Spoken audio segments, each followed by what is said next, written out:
Small hand against his chest as if testing whether his heart still beat, Daniel realized something undeniable: he couldn't send them away. Not today. Not ever, if he was honest with himself. Outside, the wind shifted, carrying with it the distant sound of hoofbeats. Daniel's eyes narrowed. Trouble had a way of following the desperate, and Clara's story was not the kind men let go of easily. He stood, gently setting Emily down, and reached for the rifle resting by the door. Whatever was coming, whatever dangers lay ahead, he knew one thing with certainty: he would not let harm befall them. Not as long as breath remained in his body. The thunder of hooves grew louder, rolling over the dry earth like a storm, until 3 riders appeared on the horizon. Dust rose behind them as they approached the ranch, their silhouettes hard against the blue sky. Clara froze where she stood, her hand tightening on Emily's shoulder, fear written plain across her face. Daniel had seen that look before. The look of someone who had run long enough to know when the chase had caught up. The men drew closer, and Daniel recognized the type instantly. They weren't ranchers. Their boots were polished, their vests too fine, and their eyes too mean. Debt collectors, most likely, or hired hands of the company that had owned Clara's husband's labor, and now claimed to own her life, too. One of them, a wiry man with a scar running from ear to chin, dismounted and swaggered toward the porch. "Mornin'," he drawled, though his smile held no warmth. "We're lookin' for a woman and a child. Fled from Greystone Mines couple weeks back. You wouldn't have happened to see anyone like that, would you?" Daniel didn't flinch. His rifle rested casually in his hand, barrel pointed toward the ground but ready to rise in a breath. He studied the man with the calm patience of someone who had buried too much already to be easily shaken. "Can't say I have," he said slowly, his voice even as the prairie wind.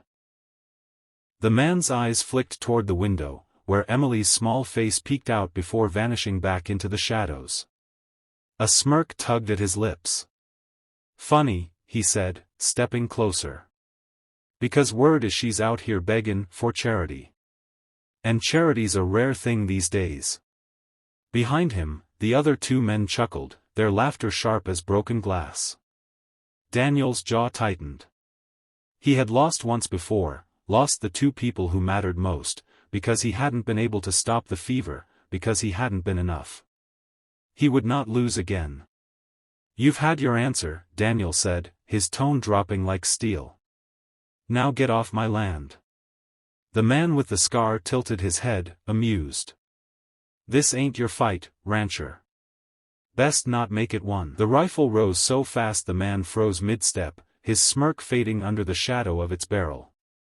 For a long, tense moment, the only sound was the wind rattling the barn door. Then, slowly, the scarred man backed away, mounting his horse with a dark glare. "This ain't over," he spat, before wheeling his horse around. The 3 riders disappeared in a storm of dust, but Daniel knew men like that didn't give up easy. They'd be back. When the dust settled, Clara finally spoke, her voice trembling. "You shouldn't have done that," she whispered. "They'll come for you now." Daniel turned to her, his eyes steady. "They were already coming. Better they know I'll stand between them and you."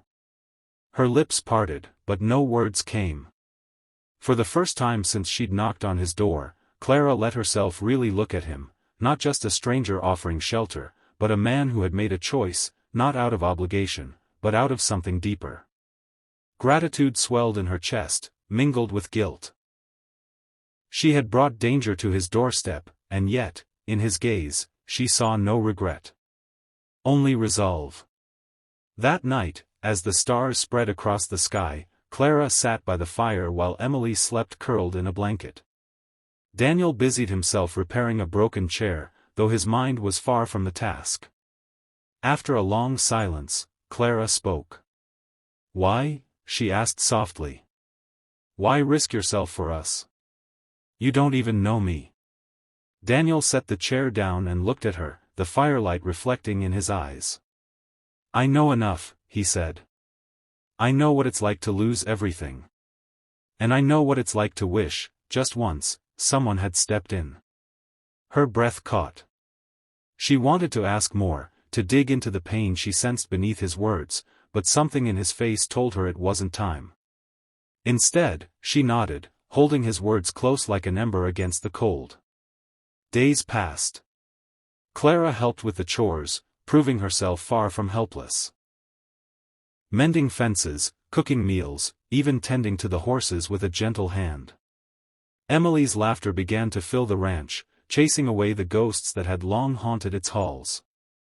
Daniel found himself smiling more, though the danger still lingered in the back of his mind like a shadow waiting to fall. Then, one evening as the sun dipped low, Clara stumbled while carrying a bucket of water. Daniel caught her arm before she fell, and for a heartbeat, they stood close, their eyes locked. Something unspoken passed between them, something fragile yet undeniable. But before either could give it voice, the distant crack of gunfire shattered the moment. The morning sun spilled over the valley like a blessing, painting the hills in gold and setting the river aglow, but Daniel Walker hardly noticed its beauty anymore. At 34, his face carried the weight of a man who had seen too much, endured too much, and still found himself wondering if he had anything left to give. His small ranch on the edge of town had once echoed with laughter, his wife's gentle voice, his little boy's wild giggles, but the fever had come through the valley 2 winters ago and taken them both. What remained was silence, broken only by the wind against the shutters and the low call of the cattle. Daniel lived each day like a man drifting, his heart numb, his hope buried with the ones he loved. Yet that morning, something stirred, an unexpected sound, a faint knock on his weathered door. When he opened it, he found not the neighbor's boy, nor the male rider, but a young woman standing barefoot in the dust, her dress torn, her hands clutching the hand of a little girl no older than 6. The child's eyes were wide with both fear and trust, clinging to her mother's skirt as though it were her last tether to safety.